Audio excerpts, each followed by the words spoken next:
Hello and welcome back to study with Saurabh YouTube channel. आज के इस वीडियो में हम बिहार दरोगा के लिए दो इम्पोर्टेंट बुक लिस्ट है, उनको हम देखेंगे। जो कि प्रोहिबिशन जो एसआई है उसका फॉर्म आ चुका है, उसकी जो फॉर्म जो है वो भरा भी जा रहा है।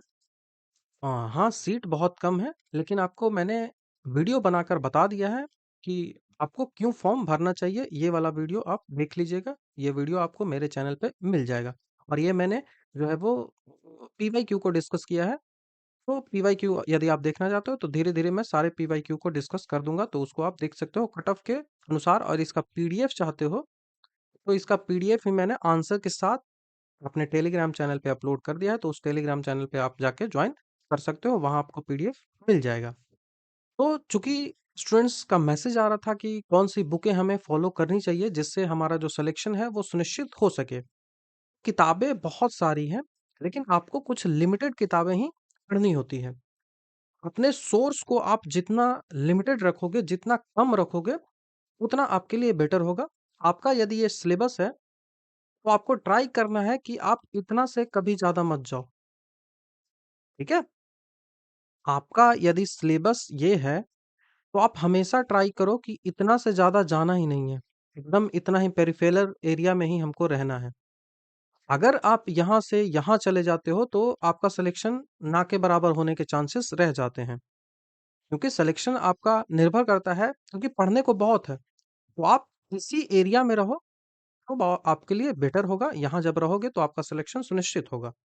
तो हम कुछ इंपॉर्टेंट बुक्स को लेके चलेंगे, चाहे वो नए छात्र हों, चाहे वो पुराने छात्र हों, उन सब के लिए थोड़ा सा डिफरेंट जो बुक लिस्ट है वो मैं आपको बताऊंगा।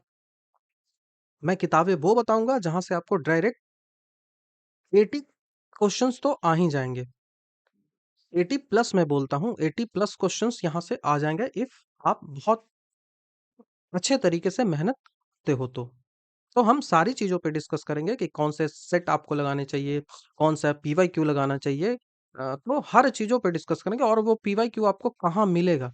यदि आप पीडीएफ चाहते हो तो वो पीडीएफ कहाँ मिलेगा, मार्केट में कहाँ मिलेगा, मैं सारी चीज़ों पे डिस्कस करूँगा। तो इस वीडियो को देखने के बाद आपको जो इसका कन्फ्यूज़न है ना, ख़ास करके नए लोगों को, कि कौन-सी किताबें पढ़नी चाहिए, वो सारा खत्म हो जाएगा। और आपको पढ़ना तो है जी, तो पढ़ने पे फ़ोकस करिए। शॉर्टकट कुछ होता नहीं है किसी चीज़ का कि शॉर्टकट आप एमसीक्यू लगा के चल जाओ, वो हो जाएगा। नहीं, कांसेप्ट आपका क्लियर होना चाहिए, क्योंकि कांसेप्चुअल सवाल सास के जो एग्ज़ाम्स हैं, वहाँ पे देखने को मिलते हैं। तो चलिए अब हम अपने वीडियो की शुरुआत कर लेते हैं। मेरा नाम है सौरभ सिंह, ठीक है? तो ये हमारा ट्रेंड एनालिसिस है। ये जो ट्रेंड एनालिसिस है, ये मैंने 2020 तक यहाँ है, और जो मेरे पास पीडीएफ है, वहाँ मैं 2024 का लास्ट जो है, वहाँ तक मैंने इसको एनालाइज़ करके रखा है। इस एनालिसिस के बाद आपको समझ में आएगा कि आपको कौन-कौन सी चीज़ें करनी है। तो आपको ज्योग्राफी, हिस्ट्री, उसके बाद जो है वो polity, and then science, economics उतना फोकस नहीं करना है। तो डिटेल से हमको उतना नहीं पढ़ना है इकोनॉमिक्स। कुछ चैप्टर्स हैं जहाँ से क्वेश्चंस आते हैं, वही चीज़ें हमको करनी है। सारा डिस्कस करेंगे। तो यही चीज़ें मेन होती है। इसमें यदि क्रोनोलॉजी में सेट करूँ तो सबसे पहले बायो आना चाहिए। बायो बहुत ज़्यादा पढ़िए, क्योंकि क्वेश्चन का लेवल बहुत ज़्यादा बायो का होता है। अच्छा, उसके बाद आपको बायो के बाद जो है वो आपको फिजिक्स पे ध्यान देना है, और फिजिक्स के बाद आपको केमिस्ट्री पे ध्यान देना है। तो ये इसकी क्रोनोलॉजी है। और हिस्ट्री में मैं क्रोनोलॉजी की बात करूं, कि मैं बता रहा हूं कि प्रश्नों की संख्या कहाँ से ज्यादा रहती है। ठीक है, प्रश्नों की संख्या कहाँ से ज्यादा रहती है, क्योंकि ये पीडीएफ है, वो भी मैं आपको टेलीग्राम पे सेंड कर दूंगा।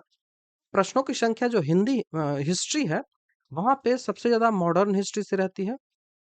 उसके बाद जो है वो प्रश्नों की संख्या आपको मेडिएवल से बहुत कम मिलती है। उसके बाद आपको एनिसेंट हिस्ट्री से मिलेगी, और फिर मेडिएवल आएगा।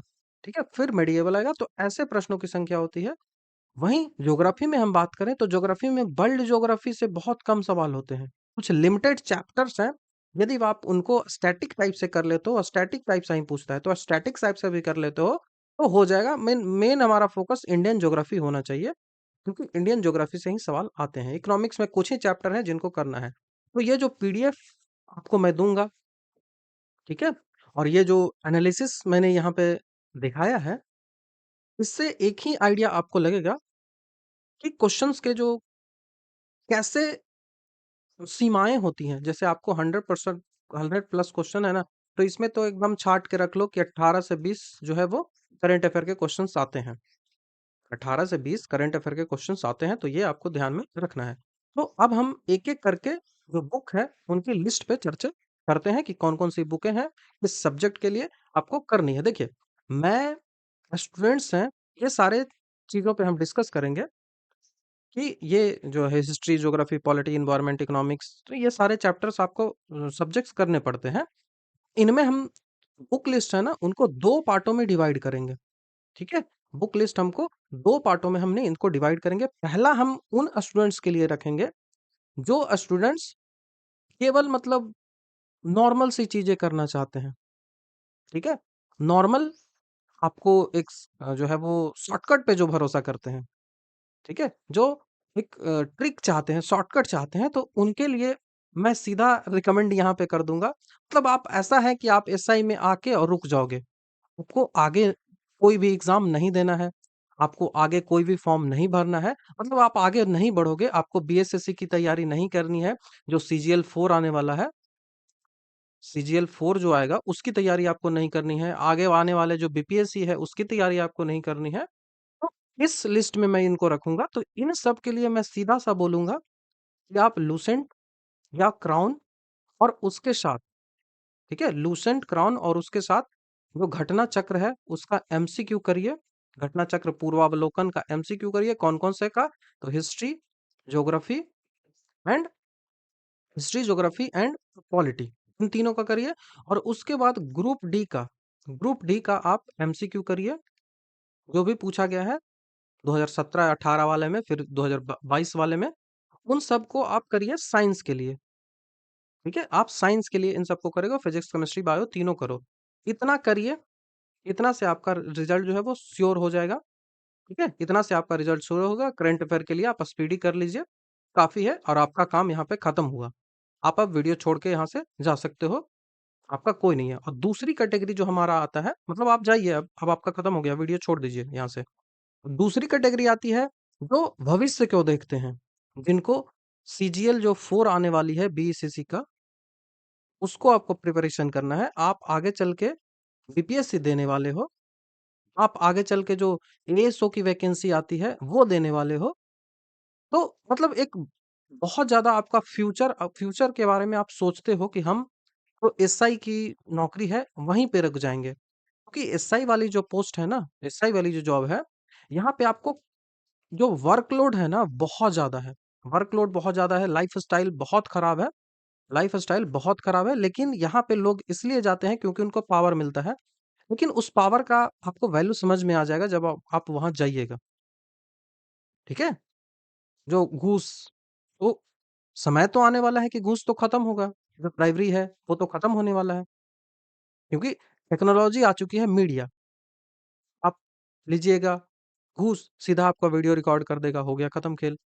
तो एसआई वाली ऐसी पोस्ट है ना कि वर्कलोड यहाँ पे बहुत ज़्यादा होता है। आपको छुट्टी बहुत कम मिलेगी, हॉलिडेज़ बहुत कम मिलते हैं। तो अभी आपके पास जब जॉब नहीं है, तो आप सोचिएगा कि मैं किसी में भी चला जाता हूँ। और सबसे बड़ी एसआई की बात है कि 8 से 10 महीने में इसका जो पूरा सिलेक्शन प्रोसेस है, वो खत्म हो जाता है। तो जॉब चाहने वाले के लिए एक बहुत अच्छा अपॉर्च्युनिटी होता है। बाकी इनकी लाइफ़स्टाइल बहुत खराब होती है। तो जिस कारण से जब आप यहाँ करिएगा, तो आप शिफ्ट करिएगा कि मुझे सीजीएल में जाना है, मुझे बीपीएससी में जाना है, मुझे एएसओ की तैयारी करनी है, असिस्टेंट सेक्शन ऑफिसर है, इसकी तैयारी करनी है। और बड़े-बड़े जो एग्ज़ाम्स होते हैं, मुझे लेवल 6 में नहीं रहना है, मुझे लेवल 9 तक जाना है, 13 जाना है, 12 जाना है। तो इन सबों के लिए हम इसमें डिस्कस करेंगे। तो चलिए हम डिस्कस करते हैं एक-एक करके कि कौन-सी किताबें किस सब्जेक्ट के लिए आपको करनी पड़ेंगी, ठीक है? तो चलिए सबसे पहले हम शुरुआत करते हैं साइंस से। सबसे पहले शुरुआत करते हैं साइंस से, ठीक है? तो साइंस, आपको पता है साइंस को 3 सेक्शनों में बाँटा जाता है, chemistry, bio and physics. Chemistry, bio and physics. Chronology में क्वेश्चंस की संख्या मैं बता दूं तो सबसे ज्यादा आपको बायो से क्वेश्चन होंगे, उसके बाद फिजिक्स से होंगे, उसके बाद केमिस्ट्री से होंगे। उसके लिए सबसे पहले आपको ये वाली किताब करनी है, सामान्य विज्ञान जनरल साइंस, लूसेंट की, ठीक है? नई वाली आप बाजार से ले लीजिए। या फिर आपके पास है तो काफ़ी है। और उसके साथ ये वाली नहीं करनी है, जिनको मन करता है वो कर सकते हैं, बाकी ये नहीं करनी है, ठीक है? ये 11th की है एंड ये 12th की है। 12th और 11th वाली नहीं करनी है, लेकिन आपको एनसीईआरटी एनसीईआरटी की जो किताबें हैं 9th की और जो किताबें हैं 10th की, वो दोनों साइंस के लिए आपको टोटल करना पड़ेगा। आपको यहाँ पे 4 चैप्टर बायो के मिल जाएँगे और यहाँ पे 4 चैप्टर आपको बायो के मिल जाएँगे। टोटल 8 चैप्टर यहाँ पे आपको मिलेंगे। उसके साथ ही यहाँ से आपको एनवायरनमेंट भी हो जाएगा। एनवायरनमेंट का लास्ट में 2 चैप्टर यहाँ पे मिलता है और लास्ट में 2 चैप्टर यहाँ पे मिलता है, तो 4 चैप्टर आपको एनवायरनमेंट के मिलेंगे। तो उनको भी यहाँ से आपको करना है, मतलब ये पूरी किताब आपको समझ के करनी है। आपको समस्या कहीं समझने में होती है, तो या तो आप मुझसे पूछ सकते हो, नहीं तो आपको वीडियोज़ यूट्यूब पे मिल जाएँगे, जो इन सब चीज़ों को पढ़ाते हैं। तो आप वहाँ से देख लीजिएगा यदि आपको कांसेप्ट में कहीं दिक्कत आती है। तो आपको साइंस के लिए कौन-सी किताबें करनी है, तो लूसेंट का साइंस करना है, इतना मोर देन इनफ है, ठीक है? मोर देन इनफ है। और 9th और 10th का आपको जो एनसीईआरटी है वो करनी है। अब इसके साथ एमसीक्यू की प्रैक्टिस आपको होनी चाहिए, क्योंकि प्रश्न जो है वो जीव विज्ञान में 11th और 12th दोनों से पूछे जाते हैं, खास करके सीजीएल जो बिहार सीजीएल होता है ना, उसमें साइंस का आपने लेवल देखा होगा। यदि आपको पीवाईक्यू आपके पास नहीं है तो मैं पीवाईक्यू आपको डिस्कस कर दूंगा, मैं उसका पीडीएफ है अपने टेलीग्राम पे सेंड कर दूंगा, जो है वो टेलीग्राम चैनल ज्वाइन कर सकते हो। तो जीव विज्ञान का जो लेवल है ना, वो बहुत ज्यादा होता है, बहुत बहुत ब्रॉड होता है। इसके साथ आपको एमसीक्यू करना पड़ेगा। और एमसीक्यू किसका करिएगा? एमसीक्यू मैं रिकमेंड करूंगा कि ग्रुप डी का जो साइंस होता है ना, ग्रुप डी का जो साइंस होता है वो आप करिए। आपको समझ में आएगा कि लेवल क्या होता है ग्रुप डी का। तो यहाँ से ग्रुप डी का आप साइंस करिए। एनटीपीसी में जो साइंस पूछे गए हैं उनको आप कर सकते हो। आपको जो सीजीएल एसएससी का जो होता है, उसमें जो सीजीएल होती है ना, सीजीएल वाली पोस्ट, उसको आप एमसीक्यू वहां से करो। आपको एमसीक्यू करना है बिहार के जितने भी एग्जाम हुए हैं, बिहार के जितने भी एग्जाम हुए हैं उनका पीवाईक्यू आप उठा के देखिए। सारे पीडीएफ्स, सारे क्वेश्चंस मैं आपको प्रोवाइड कर दूंगा टेलीग्राम चैनल पे, आप टेलीग्राम चैनल को ज्वाइन कर लीजिए। तो ये जो पीवाईक्यू है उसको आप करिए। जब बिहार के सारे एग्जाम में जो भी साइंस के क्वेश्चन पूछे गए हैं उनको आप देखिएगा, तो आपको पता चलेगा, आपको कॉन्फिडेंस आएगा कि हाँ, जो भी मैंने पढ़ा है वो बन रहा है। तो यदि इतना आप कर लेते हो तो मैं दावे के साथ कहता हूं कि 95% जो क्वेश्चन साइंस के हैं वो आप यहाँ से कर पाओगे। एक दो क्वेश्चन आराम से छूटते हैं, कोई भी मतलब प्रॉब्लम नहीं होगी। तो साइंस आपके एग्जाम में बहुत बड़ा रोल प्ले करता है। तो साइंस के लिए आपको इन्हीं सब चीजों को करना है, ठीक है? अब हम दूसरे सब्जेक्ट की ओर बढ़ते हैं। दूसरा सब्जेक्ट हमारा है हिस्ट्री। तो हिस्ट्री में 3 सेक्शंस आते हैं। पहला जो आता है वो मॉडर्न हम रखेंगे, दूसरा जो हम एनिसेंट हिस्ट्री को रखेंगे और तीसरा जो है वो मेडिएवल को रखेंगे। ये क्वेश्चन के अकॉर्डिंग है, ठीक है? इसी तरह से आपको फोकस भी करना है, ठीक है? इसी तरह से आपको फोकस भी करना है। तो मैं इसके लिए सबसे बेस्ट जो आपके पास सॉल्यूशन है वो मैं आपको दे रहा हूँ। दृष्टि की क्विक बुक आती है, हिंदी और अंग्रेजी दोनों में ये आपको मिल जाएगी, तो इसको आप फॉलो करिए। यहाँ पे आपको तीनों सेक्शंस इसके मिल जाएंगे और यहाँ से आप कर लेते हो तो 95% जो हिस्ट्री के क्वेश्चंस हैं वो आप कर पाओगे। और दूसरे सेक्शंस वालों के लिए मैं बता दूं, जो वीडियो छोड़ के अभी तक नहीं गए होंगे, उनके लिए मैं बता दूं कि लूसेंट या क्राउन दोनों में से कोई भी कर सकते हो। यहाँ पे भी हिस्ट्री की चीजें दी हुई है, तो हिस्ट्री में आपको यही चीजें करनी है, ठीक है? हिस्ट्री में आपको यही चीजें करनी है और कुछ नहीं। इसके साथ एमसीक्यू आपको लगाना पड़ेगा।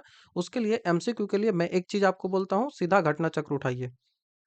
घटना चक्र उठाइए, उसको सॉल्व करिए कम से कम 4 बार, कम से कम 4 बार। इसको पढ़ने के बाद कम से कम 4 बार। और इस जो किताब है ना, इस किताब के हर चैप्टर के बाद भी आपको एमसीक्यू मिल जाएँगे लगभग 20 के आसपास, 15 से 20 के आसपास। उसको भी आप सॉल्व करिए। उस एमसीक्यू को भी आप सॉल्व करिए और जितना ज़्यादा एमसीक्यू आपको सॉल्व करना है, उतना ज़्यादा आप सॉल्व कर सकते हो। एमसीक्यू सॉल्व करने के लिए सबसे बेस्ट जो मेरे मेरे अकॉर्डिंग लगता है, वो आप टेक्स्ट बुक खरीद सकते हो। टेक्स्ट बुक का सब्सक्रिप्शन खरीदिए। लगभग 600 के आसपास शायद आता है, पता नहीं, मैंने अभी देखा नहीं है। तो टेक्स्ट बुक का आप सब्सक्रिप्शन खरीदिए। यहाँ पे आपको कई सारे टेस्ट भी मिल जाते हैं और कई सारे स्टडी मटेरियल भी, और यहाँ से आप कर सकते हो यदि आप किताबों से नहीं करना चाहते हो, तो यहाँ से आप टेस्ट फॉर्म में जो है वो क्वेश्चंस को अटेम्प्ट कर सकते हो। तो इसका सब्सक्रिप्शन आई थिंक आपको ले लेना चाहिए, ठीक है? इसका सब्सक्रिप्शन आप होली के टाइम लीजिए, होली आने ही वाला है, तो वहाँ पे आपको सस्ता भी पड़ेगा। तो एमसीक्यू की प्रैक्टिस और ये किताब आपको हिस्ट्री के लिए फॉलो करनी है। दूसरा है ज्योग्राफी। ज्योग्राफी में जो वर्ल्ड ज्योग्राफी होती है, वहाँ से क्वेश्चन जो है वो लिमिटेड चैप्टर से ही पूछे जाते हैं। तो हमारा मेन फोकस होगा इंडियन ज्योग्राफी पे। इसके लिए आपको जो नॉर्मल स्टूडेंट्स हैं, जिनको कुछ ज़्यादा नहीं पढ़ने की आवश्यकता, नहीं पढ़ने का मन करता है, तो वो ये लूसेंट और क्राउन फॉलो करिए, मैंने ऑलरेडी आपको बता दिया है। और वीडियो छोड़कर आप जा सकते हो, आपके लिए बस यही 2 किताबें हैं और कुछ नहीं। और ये आपको महेश वर्णवाल करनी है, महेश वर्णवाल समग्र भूगोल याद रखिएगा, एक समग्र भूगोल कॉम्प्रिहेंसिव स्टडी ऐसे करके इंग्लिश किसका होता है, इंग्लिश हिंदी दोनों में आती है, कॉस्मोस पब्लिकेशन से आती है। तो ये किताब आप कर लेते हो, तो आपको ज्योग्राफी से 95 टू 97% जो क्वेश्चंस है वो सॉल्व कर पाओगे आप इजीली। आपको वर्ल्ड ज्योग्राफी पे कम फोकस करना है, वर्ल्ड ज्योग्राफी में कौन-कौन से चैप्टर्स पे आपको फोकस करना है, वो मैं आपको बता दूँगा। इनके वीडियोज़ भी स्टैटिक टाइप के जो होते हैं ना, स्टैटिक टाइप के जो होते हैं, उनके वीडियोज़ भी मैं अपलोड कर दूँगा, ठीक है? उसके बाद एनवायरनमेंट से भी सवाल आते हैं, तो एनवायरनमेंट भी आपको इसी किताब से कर लेनी है और आपको इसी में मिल जाएगा, आपको लूसेंट में ही मिल जाएगा। लेकिन जो स्टूडेंट्स आगे की सोचते हैं, उनको ये किताबें पढ़नी चाहिए, क्योंकि ये वाला में थोड़ा डिटेल से दिया हुआ रहता है। तो आपको कंसेप्चुअल भी पूछता है, यदि स्टेटमेंट वाइज़ भी क्वेश्चन पूछता है, तो आपको कोई भी परेशानी नहीं होगी। नेक्स्ट हमारी आती है राज्य व्यवस्था, फिर आपको वही फॉलो करनी है दृष्टि वाली राज्य व्यवस्था, ठीक है? क्विक बुक भारतीय संविधान एवं राज्य व्यवस्था करके क्विक बुक आती है। इसको आपको कम से कम 2 से 3 बार पढ़नी है और हर चीज़ों को रट जाइए एकदम, और आपके लिए तो मैंने बता ही रखा है। उसके साथ ही घटना चक्र का आपको एमसीक्यू जो है वो सॉल्व करना है। यहाँ भी हर चैप्टर के बाद आपको 20 से 25 एमसीक्यू जो है वो मिल जाएँगे। तो आपको ये वाली किताब फॉलो करनी है। पढ़ने का तरीका आपको मैं अलग वीडियो में बता दूँगा यदि आपको चाहिए तो। बाकी यही पीडीएफ यही जो किताब है आपको मार्केट से लेनी है, ठीक है? उसके बाद इकोनॉमिक्स की बात आती है, तो इकोनॉमिक्स नॉर्मल स्टूडेंट्स हो या फिर दोनों हो, उनको यहीं से कर लीजिए आप इकोनॉमिक्स, लूसेंट से कर लीजिए या फिर क्राउन से कर लीजिए, उतना काफ़ी है। लूसेंट से करिए या फिर क्राउन से करिए, उतना काफ़ी है। और एमसीक्यू के लिए आप कोई भी लूसेंट का ही किताब ले लीजिए या फिर क्राउन का ही एमसीक्यू का किताब आता है, या फिर मैं इसके क्वेश्चंस आपको प्रोवाइड कर दूँगा। तो वो बेसिक से जो क्वेश्चंस किसी इंस्टीट्यूट का आप ले सकते हो, किसी इंस्टीट्यूट का जो एमसीक्यू का क्वेश्चंस आपको मिल जाता है, तो आप उनको भी ले सकते हो। क्योंकि यहाँ से ना घटना चक्र को नहीं फॉलो करना है आपको। इस इस टॉपिक के लिए ना, इकोनॉमिक्स के लिए आपको घटना चक्र नहीं फॉलो करना है। और इकोनॉमिक्स में कुछ ही टॉपिक है जो आपको मॉनेटरी पॉलिसी से जैसे बहुत ज़्यादा सवाल आता है, इसको मॉनेटरी पॉलिसी को आप रखेंगे, नेशनल इनकम से बहुत ज़्यादा सवाल आता है, बाकी करंट से आएँगे, तो उसके लिए तो मैं आपको किताबें बताऊँगा ही। तो इकोनॉमिक्स में आपको यही दोनों में से कोई भी फॉलो कर लेना है, एमसीक्यू के लिए घटना चक्र नहीं फॉलो करना है। कोई भी इंस्टीट्यूट का एमसीक्यू आपको मिल जाता है पटना में, तो आप देख लीजिए, जो इस तैयारी करवाते हैं इस क्षेत्र के, तो उनसे आप देख सकते हो। तो एमसीक्यू के क्वेश्चंस आप कर लोगे, बाकी घटना चक्र नहीं करनी है, मैं बार-बार रिपीट कर रहा हूँ। नेक्स्ट हमारा आता है बिहार, बिहार से आपको 4 से 5 सवाल जो है वो देखने को मिल ही जाएँगे।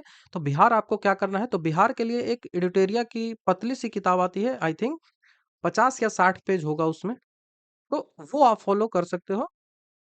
उसका पीडीएफ भी आसानी से आपको मिल जाएगा, या फिर ब बाय करना चाहते हो तो उसको बाय कर लीजिए, और ये वाली ज़रूर किताब बाय करिए आप। ये वाली किताब बाय करिए, यूथ कंपटीशन की आती है, इसमें वस्तुनिष्ठ समान ज्ञान बिहार का दिया हुआ रहेगा, ठीक है? तो इससे आप पूरा का पूरा एमसीक्यू सॉल्व कर लोगे। इसमें बिहार के जितने भी एग्ज़ाम होते हैं, उन सारे एग्ज़ाम के एमसीक्यू रहेंगे। इवन बीपीएससी का भी रहेगा, तो बीपीएससी का अलग से आपको नहीं खरीदना पड़ेगा। इसी में सारी चीज़ें आपको मिल जाएगी। तो ये 23-24 की आपको 2025 वाली खरीद के रखनी है, क्योंकि यहाँ से 4 से 5 सवाल बिहार से आते हैं। तो बिहार में थ्योरीज़ आपको पढ़ना है, तो ये एडिटोरिया की 50 से 60 पेज की आती है, तो वो कर लीजिए। और यदि थ्योरी नहीं करनी है, तो सीधा आप एमसीक्यू करके भी इसको सॉल्व कर सकते हो, इसको टैकल कर सकते हो आसानी से, ठीक है? क्योंकि मैं क्लासेस करवाता हूँ, तो वहाँ पे बिहार स्पेशल्स की क्लासें स्टार्ट हैं, ठीक है? दूसरी जो एक लास्ट बचता है, यहाँ से भी 2 से 3 सवाल आपको आएगा। यहाँ से भी 2 से 3 क्वेश्चन जो है वो स्टैटिक जीके से आते हैं। खास करके आपको पूछ लिया जाएगा कि किस जो स्टेडियम में कौन-सा खेल खेला जाता है, कौन-सा ये जो शब्द है जैसे एंकर शब्द है वो किस खेल में यूज़ किया जाता है। जैसे कि कोई ट्रॉफी है वो किस खेल से संबंधित है, ठीक है? तो हर चीज़ें आपको स्टैटिस्टिक्स में पूछी जाएँगी तो स्टैटिक्स आपको याद रखना पड़ेगा काफ़ी। जैसे शास्त्रीय लैंग्वेज क्या है? तो इन सब से स्टैटिक क्वेश्चन्स पूछे जाते हैं। तो स्टैटिक के लिए या तो आप इन 2 किताबों के पीछे फ़ॉलो कर जो चीज़ें दी हुई रहती है लिस्ट में वो फ़ॉलो करिए।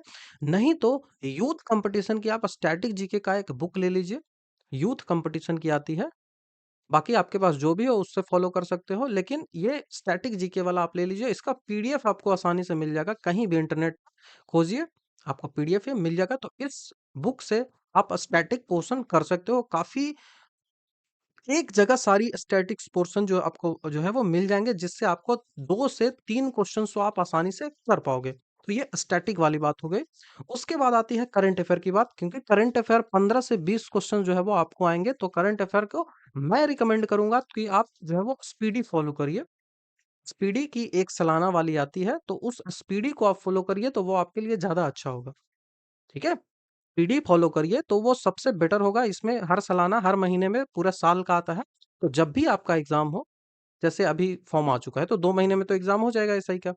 उसके लिए ना अभी से आप इसको रटना स्टार्ट कर दो। मेन इसमें रटना ही होता है, कुछ समझने वाली बात है नहीं। तो आपको रटना स्टार्ट करना है। मैं इसी किताब को आपको रिकमेंड करूँगा। बाकी आप और एग्ज़ाम की तैयारी करते हैं तो ये वाला थोड़ा लीजिए, ये काफ़ी टफ होता है।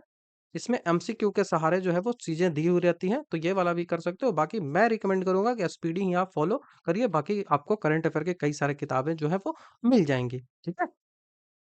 उसके बाद मैंने आपको बताया कि घटना चक्र आपको फॉलो करना है एमसीक्यू के लिए। कौन-कौन से सब्जेक्ट की करनी है, तो आपको हिस्ट्री की करनी है, आपको ज्योग्राफी की करनी है और आपको पॉलिटी की करनी है। तो ये 3 ही आपको घटना चक्र फॉलो करना है। साइंस के लिए आपको ग्रुप डी का जो एग्ज़ाम हुआ है उसको फॉलो करना है। उसके बाद आपको बिहार के जितने भी पीवाईक्यू हुए हैं, जितने भी एग्ज़ाम हुए हैं, उनके क्वेश्चन्स आपको सॉल्व करने हैं। जैसे कि बिहार पुलिस, बिहार पुलिस का भी सॉल्व करना है। आपको याद रखना है, बिहार एसएससी के जितने भी एग्ज़ाम हुए हैं, उनको फॉलो करना है। बिहार में जितने-जितने एग्ज़ाम अभी होते रहते हैं फिलहाल में, सारे को आपको फॉलो करना पड़ेगा। यदि आप अच्छे मार्क्स लाना चाहते हो, अपना संरक्षण जो है वो सुनिश्चित करना चाहते हो, तो बिहार के एग्ज़ाम के लिए कोई भी किताब आप जाके मार्केट में ढूँढिए, आपको मिल जाएगा। जहाँ पे पीवाईक्यू सारे मिल जाएँगे। और आपको पीडीएफ से पढ़ना है तो पीडीएफ तो इंटरनेट पे ईज़िली अवेलेबल मिल जाएगा। ठीक है? आप ढूँढिए, मिल जाएगा। ठीक है? तो ये पूरा हमारा वीडियो रहा, जहाँ पे हमने काफ़ी डिटेल से बात की कि कौन-सी जो किताबें हैं, वो आपको फ़ॉलो करनी चाहिए। यदि आप अभी तक लास्ट तक पहुँच गए हो, तो आपको बता दूँ कि इन किताबों को यदि आप फ़ॉलो करते हो, तो आप कोई भी एग्ज़ाम, चाहे वो कोई भी एग्ज़ाम हो, इवन यूपीएससी तक आप जा सकते हो, प्री को क्लियर कर सकते हो। तो इस बुक्स को पढ़ने के बाद चाहे वो सीजीएल 4 आ जाए, चाहे तो सीजीएल 5 आ जाए, 7 आ जाए, 8 आ जाए, आपको हर एग्ज़ाम में जो है वो इससे हेल्प मिलेगा और आप 90 टू 95% जो क्वेश्चन्स हैं वो सही कर पाओगे, यदि आप इनको फ़ॉलो करते हो। क्योंकि ये सबसे बेस्ट जो किताबें हैं, वो मैं आपको बता रहा हूँ। चीज़ों को रिवाइज़ करना बहुत ज़रूरी होता है। और एक टिप्स मैं आपको बता दूँ कि आपको 2 सब्जेक्ट को एक साथ लेके चलना है। जब भी पढ़िए तो 2 सब्जेक्ट को एक साथ लेके चलिए। जैसे हमने ज्योग्राफी ले लिया तो इसके साथ एक हल्का-सा सब्जेक्ट मैं ले लूँगा पॉलिटी, क्योंकि पॉलिटी हल्का थोड़ा होता है और ज्योग्राफी थोड़ा कंसेप्चुअल होता है। तो ऐसे करके आप जब चलिएगा ना, तो काफ़ी ईज़िली आप चीज़ों को कर पाइएगा। बाकी आई होप कि आपको वीडियो जो है वो पसंद आया होगा। तो यदि आपको वीडियो अच्छा लगता है और आप हमारे चैनल पे नए हैं, तो आप हमारे चैनल को सब्सक्राइब, वीडियो को लाइक, शेयर, कमेंट ज़रूर कर दें, जिससे ज़्यादा से ज़्यादा लोगों की हेल्प हो सके। तो वीडियो देखने के लिए थैंक यू। नेक्स्ट वीडियो में आपसे जल्द ही मिलता हूँ।